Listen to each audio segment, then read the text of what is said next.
What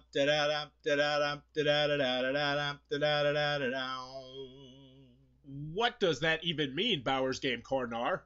Ahoy there, YouTube! I'm back again today for another game review, another special Kickstarter review. And today I'm very excited to check out Quest: Awakening of Melior from Silent 7 Games. This is for one player, taking about 30 to 60 minutes to play, and it's for ages, I don't know, I'd say about 10, 11, 12, and up. And in Quest: Awakening of Melior, you're going to take control of a generic girl or an awesome dinosaur man and try to complete a quest. You're going to be rolling dice, facing encounters, having kind of crazy events going on, and shifting how you're going to handle each encounter. So, this is coming to a Kickstarter near you very soon. It's a solo game. Is it good, though? Let's open it up, check it out. Alright, then, we're going to take a look at what you're going to get inside of Quest: Awakening of Melior. So as always, I like to mention, this is the promotional copy I have in front of me, so take everything you see here with a grain of salt, even though obviously the artwork is very, very nice already. But things are subject to change. So first and foremost, we're going to go over how the game is played, then we'll get into the components, and you'll see, hopefully, you'll get a feel for how the game works. So first and foremost, we have our handy-dandy rule booklet. It is 37 pages, single-sided, so it's actually like 18 pages double-sided. But as you can see, the text is very large. The rule booklet is a work in process and progress. I actually will talk a little bit more about this at the end of the video, but I have a feeling by the time it gets to you, I'm pretty sure it's going to be a very, very fine rule booklet that will have you up and running in no time at all. But I'll mention more about that when I get to the pros and the cons. So in this game, what you're trying to do is you're trying to take control of one of the two characters included in the base game, and you're trying to complete a quest. That's what you're trying to do. Not the most thematic, but, you know, whatever. So I will go over all the different components, and then I'll show you how the game works. So first and foremost, you're going to have your two different characters that you can play as. You're going to play as either Zebra Melior or Crawls. Now, Zebra is going to have not really a great special ability, but it is an incredibly useful special ability, where she's going to have a built-in quest. Because as I mentioned, in order to win this game, you're going to have to complete a quest. And some of the quests are pretty difficult to complete. So having a built-in quest, which is just that you have to reach level 7, which is no easy task, is a nice thing to have. Now, Crawls, on the other hand, has a really cool special ability where if you roll a 21 or higher naturally, you're going to transform into Tyrannosaur Crawls, the dinosaur. Who's very strong, and he has very high survival. Not so much on the smarts, but still a very cool special ability. Also, when he transforms, he's going to be able to heal all of his health points. So it might be down to 1, but if you roll a natural 21, boom, you heal yourself. So that's personally why I really like him better than Zebra, even though her special ability is really good. So we'll take Zebra over to the side, and I'll show you what else is on the player card right here. So over here on the left, these are very important stats. You're going to have 3 main stats you're going to see in all over the game, and that is combat, survival, and intellect, which are obviously going to be red, green, and blue. Sometimes they'll be denoted by these little circles right here. So this one is going to give +2 to red and blue, so that would be +2 to combat and intellect. So it's going to have a star, which just means your level. And they'll keep track of your levels right here on these dice. So you're going to start off as a lowly level 1, so you have 1 for intellect, 2 survival, and 1 for combat. However, as you level up, obviously, those numbers are going to get higher. Next, you're going to have your combo down here. You're going to see combos all throughout the game. All these cards out here have combos. Some of the events have combos. There's lots of different combos. And what's going to happen is, at the beginning of an encounter, you're going to roll 5 dice, and you're going to be able to lock in some of your dice into various different numbers. So for instance, we have this 6 right here, and if we needed to increase our intellect or our combat, we'd be able to bloop, lock that in right there. Now, if it is on your card, you'll be able to unlock it as you please. However, when they go into these ones, normally they're going to hurt you, so you won't be able to unlock them. But I'll show you a little bit about how that works in a moment. So that is your character card. In addition, you're going to have 5 customized events, which you are going to shuffle in to the quest deck right here. Now, before you have an encounter, which are these cards up here, and I'll tell you about them in a second, you are going to draw one of these quest cards right here. So we'll actually set these over the side because these are Zebra's quests. I've already shuffled in Crawls into here, and I'll show you what some of these do. So the first one we're going to show you that you flip over might be a quest. Now, this is a persistent event, which means it's not going to go away. This is called the Favor of Glowmount. Defeat 5 Glowmount encounters, which are these backed encounters right there, with intellect, which, as you can see, not particularly Crawl's biggest strong point.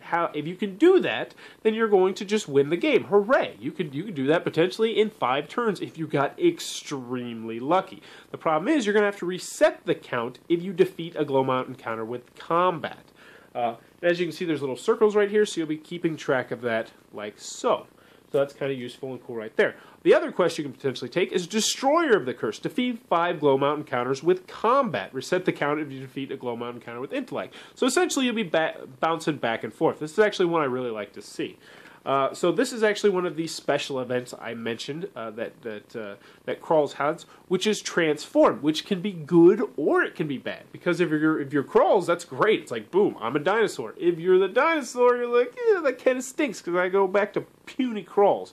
Even though the dinosaur cannot actually level up, which is a little bit of a downer.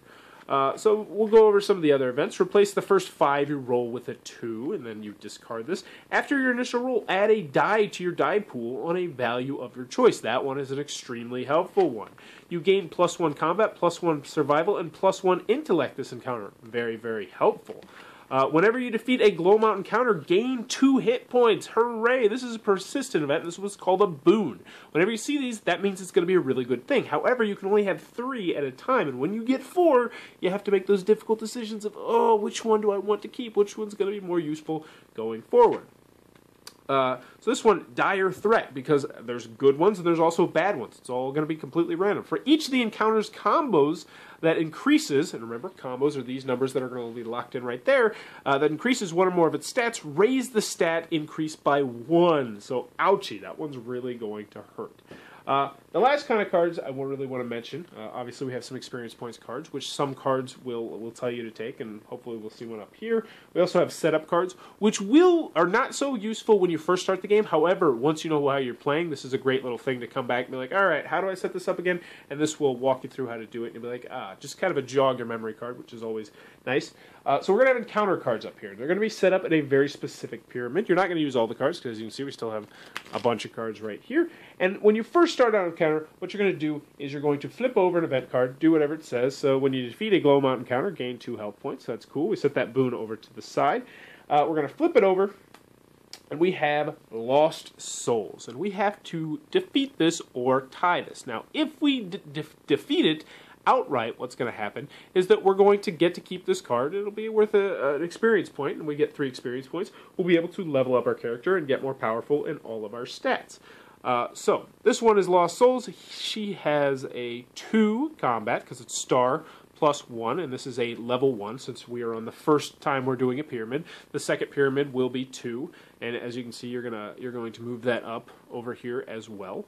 And if we roll a 1, they're going to increase their combat. So let's just go ahead and try and defeat this, and you'll see a little bit of how the combat works. So our combat right now is 1, and there is 2. So we really need to get a 4 and a 6, but not get a 1. So let's see what we got. So we got an 11, 14, 17, 19. So we're not going to be able to immediately transform, but we did roll a 1, which is great. So we're going to lock this 6 into play. Now, we could also lock this 5 into play right here. And you're like, why would you possibly want to lock that 5 into play? Well, the bottom line is, we only want 1 4. If we lock this 5 into play, we can unlock it later if we'd like, but this is also going to decrease the probability that we're going to roll 1s, which can hurt us. So we're going to continue to roll, because right now we are losing. But if we can get a 4 without a 1, we're going to defeat this counter. Boom, we got ourselves a 4, but the problem is we also got a 1. So right now we are sitting at 3 on the combat, and they are on 3 on the combat. So now it comes to a decision. Do I think I can roll? Oh, and we also have a 6, which we can put right down here. Now would be a push your luck kind of element. This is actually a perfect example of what a lot of this game is do I want to push my luck? Do I want to take this chance that I'm not going to roll a 1, and instead I'm going to roll a 4? And in this particular scenario, I would probably not push my luck, because since I'm on the first stage, first level, what's going to happen is, since I tied this, I'm going to lose 1 experience point, or 1 hit point, which is not the end of the world. So instead, I'd put this over here to symbolize that I have 1 experience point. I'm going to lower my health by 1. And then that would be the end of that round. If this were not a persistent event, I would discard this, and then I would move on my merry way. So what I'm going to do now is I'm going to decide which of these cards I would like to continue going on. And you know what? I think I'm going to go ahead and take this one right here, which means I'm going to then clear out the rest of these cards to make sure I have another pyramid. And I'll show you exactly how this works by taking a different card. Let's just say instead of taking this one, I wanted to take that one. So what I would do then is I would go bloop, bloop, bloop, bloop. And as you can see, I have myself another pyramid. So that's a little bit of how it works. Like that. So those would go over there. They're discarded, and then I flip over this one. Well, actually, I flip over this event first. You gain +1 combat, +1 survival, and +1 intellect this turn. That's very useful. Let's see me defeat one real quick. So what do we have? We have Manifest Happiness. Now, if we are able to, we're going to regain 2 hit points, which is great. We got Psychic Bloom. Reroll all loose dice until all the dice are locked.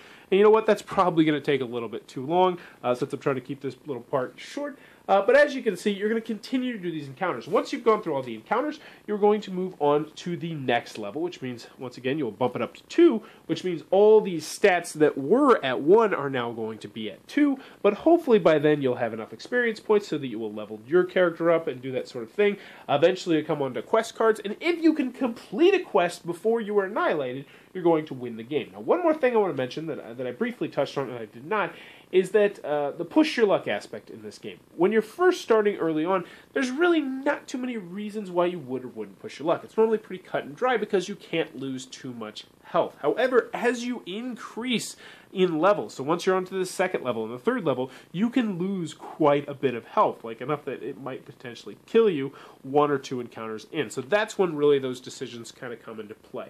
But that, in a kind of a crazy, jumbled nutshell, is how you play Quest Awakening of Melior.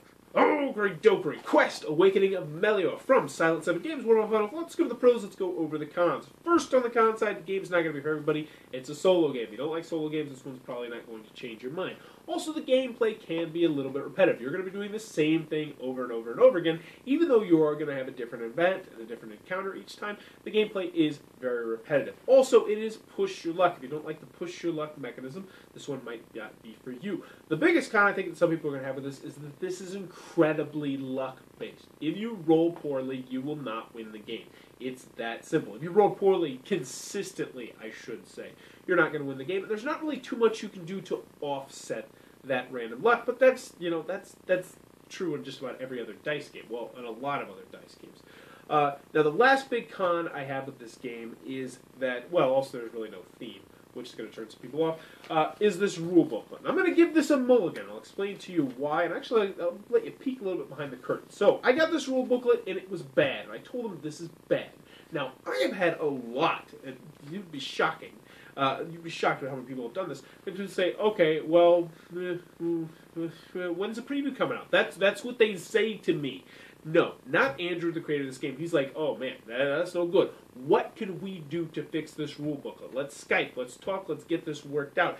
And I sat there and I wrote down every problem I had with this rule booklet. My wife did the same thing. She helped me out with the rule booklet, figuring out what was wrong with it. And then we had a 30 to 45 minute Skype conversation about what could be done to improve this rule booklet. So I believe that by the time this rule booklet gets to you, it's going to be a very well done rule booklet. Because the bottom line is, there is a great rule booklet hidden in here. It's just like you got to sculpt it. You got to carve out the rest of the bad stuff in here. But that being said, so this rule booklet, bad, but I bet you by the time this rule booklet gets to you, going to be pretty good. Moving on to the pros, though, I enjoyed this game an awful lot. As many of you know, I'm a big fan of solo games, so it instantly scratches that itch. But this solo game really doesn't play like anything else I've played solo-wise.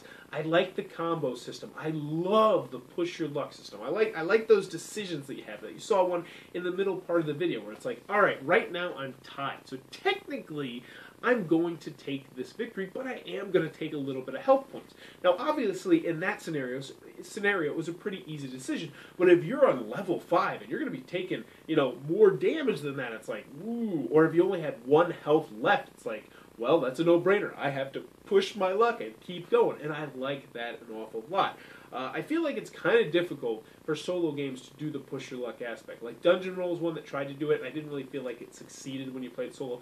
This one really does do that, and I like that an awful lot. I liked all the different encounters and event. I like the fact that you never knew what was going to happen. It might be a really easy encounter that you were dealing with, but if you had a really bad event that came up with it, it's like it would make it exponentially more difficult. I like the boons. I like when you come up to having 3 boons and you're like, oh man, which boon do I get rid of? And I like that an awful lot. There's a deceptive amount of decisions that you have to make. And I liked it. I really just enjoyed this game. If you're in the market for a light, relatively quick solo game, I definitely recommend Quest Awakening of Melior. Another thing I like about this game, it is nice and compact. Now, this is the game crafted version of the game. They're hoping to get, some bigger numbers on Kickstarter and have a nice, full-fledged, fancy version. But even with the game crafted version of the game, I still can recommend Quest Awakening of Melior for Silent 7 games. Woo, say that 5 times fast. So, if you enjoyed this content, please be sure to click on the subscribe button down below. If this looks like it might be your cup of tea, be sure to click on the Kickstarter link below, which I will post down below. And in the comments below, let me know what's cooler than transforming into a dinosaur. Tell me that's not a cool special ability. I want to see that in every game. I want to be playing Ticket to Ride, and I want to have an ability where I can transform into a dinosaur and crush like 6 trains in like a 5-space area or something like that. That would probably break the game, but I don't care. I want to see it, Days of Wonder. So let me know in the comments below, what is a really cool special ability that you've seen in a game, and which game was it in? And as always, thanks for your time, YouTube. That was the review for Quest Awakening of Melior. For more reviews and previews, check back at Bauer's Game Corner.